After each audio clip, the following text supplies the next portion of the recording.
বাসায় কিন্তু খুব সহজেই মোমো তৈরি করে নেওয়া যায়।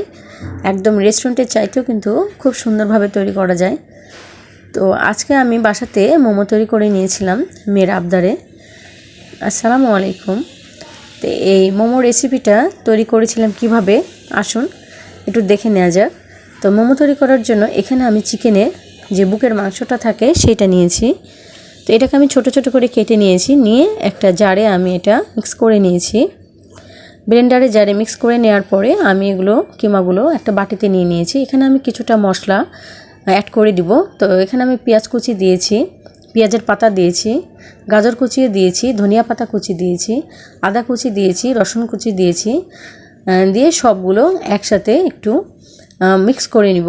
তো এর সাথে আমি আরও কিছু একটু অ্যাড করে দিব, সেটা হচ্ছে সয়া সস দিয়ে দেবো আমি 1 চামচ, আর কিছুটা লবণ দিয়েছি, আর জিরার গুঁড়া দিয়েছি 1/2 চামচের মতো। আর এখানে আমি বাটারটাকে একটু গলিয়ে নিয়েছি, নিয়ে আমি এটা লিকুইড করে এগুলোর সাথে সবগুলো উপকরণ একসাথে মিশিয়ে নিব। দিয়ে আমি এটা এক সাইডে রেখে দিব। আমি এখন একটা ওইখানে আমি গোলমরিচের গুঁড়ো দিয়েছি 1/2 চামচের মতো। দিয়ে এটা আমি এক সাইডে রেখে দেওয়ার পরে আমি এখানে একটা ডো তৈরি করব। তো এখানে আমি ময়দা নিয়েছি 2 কাপের মতো, এটা কিন্তু আটা দিয়েও তৈরি করা যাবে। আর 1/2 চামচ লবণ দিয়েছি, আর 2 চামচ রান্নার রেগুলার তেল দিয়ে দিয়েছি। দিয়ে সবগুলো শুকনো উপকরণ খুব ভালো করে আমি একটু মিশিয়ে নিব। মিশিয়ে নেওয়া হয়ে গেলে আমি এখানে 1 কাপ নর্মাল পানি নিয়েছি।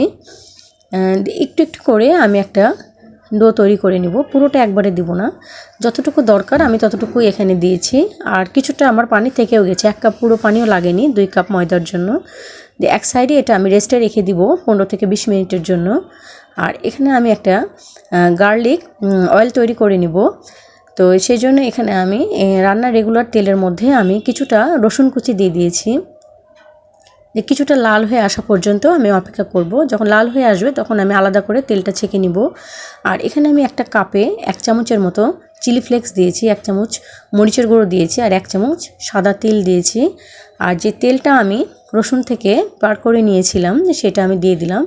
দিয়ে এখানে আমি গার্লিক চিলি অয়েল তৈরি করে নিয়েছি মোমো দিয়ে এটা খাওয়ার জন্য। তো এই সাইডে রেখে দিয়ে আমি এখন যে ডোটা তৈরি করে রেখেছিলাম সেটা আমি নিয়ে নিলাম। দেখলাম যে সফট হয়ে এসছে অনেকটা। তো সেখান থেকে আমি এখানে ছোট ছোট করে লেচি করেও নেওয়া যাবে। তো আমি এখানে আজকে রুটির মতো শেপ করে তৈরি করে নিয়ে একটা জারের মুখ দিয়ে ছোট ছোট করে গোল শেপ করে তৈরি করে নিব মোমো তৈরি করার জন্য। তো আজকের এই মোমো রেসিপিটা আমি আপনাদের সাথে শেয়ার করেছি খুব সিম্পলভাবে। আপনাদের যদি একটু হলেও ভালো লেগে থাকে তো অবশ্যই একটা লাইক, কমেন্ট বা শেয়ার করতে পারেন। তো এখানে আমি রুটিটা বেলে নিয়েছি একটু বড় সাইজ করে, দিয়ে এখান থেকে আমি ছোট করে শেপ করে কেটে নিয়েছি।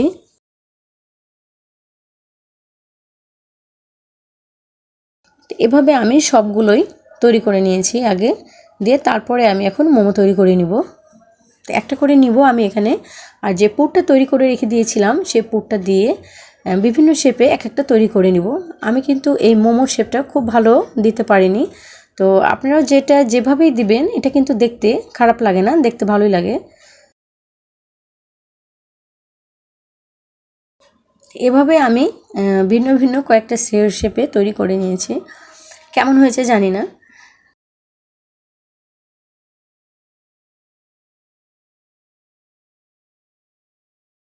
আজকের এই রেসিপিটা যদি আপনাদের ভালো লেগে থাকে তো অবশ্যই একটা সাবস্ক্রাইব বা ফলো করে আমার পাশে থাকতে পারেন। তো এভাবে আমি সবগুলো মোমো তৈরি করে নিয়েছি।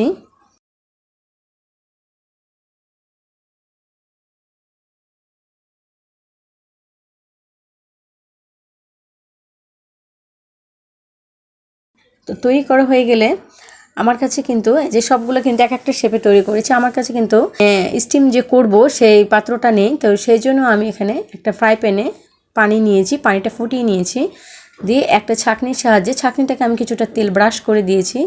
দিয়ে পানিটা ফুটে আসলে আমি তখন একটা একটা করে সবগুলো এখানে দিয়ে দেব। 10 থেকে 15 মিনিটের মধ্যেই সবগুলো কিন্তু খুব সুন্দরভাবে সিদ্ধ হয়ে আসবে।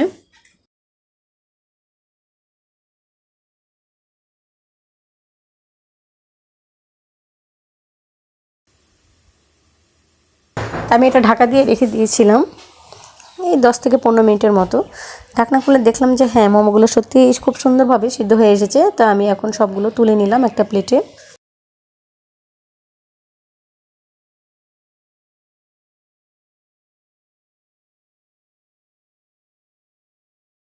তা আমি এখানে মোমোটা যে আমি এখানে গার্লিক অয়েল তৈরি করে রেখে দিয়েছিলাম সেটা দিয়ে এখানে সার্ভ করে নিয়েছি। দেখুন দেখতে যেমন মজা লাগছে, খেতে কিন্তু আসলেই খুব সুন্দর হয়েছিল। আপনারাও বাসায় আমার এই রেসিপি ফলো করে একবার চেষ্টা করে দেখতে পারেন। আর এতক্ষণ আমার সাথে থাকার জন্য আপনাদেরকে অসংখ্য ধন্যবাদ। আপনারা সবাই ভালো থাকবেন। আজকের মতো এখানেই বিদায় নিচ্ছি। আল্লাহ হাফেজ।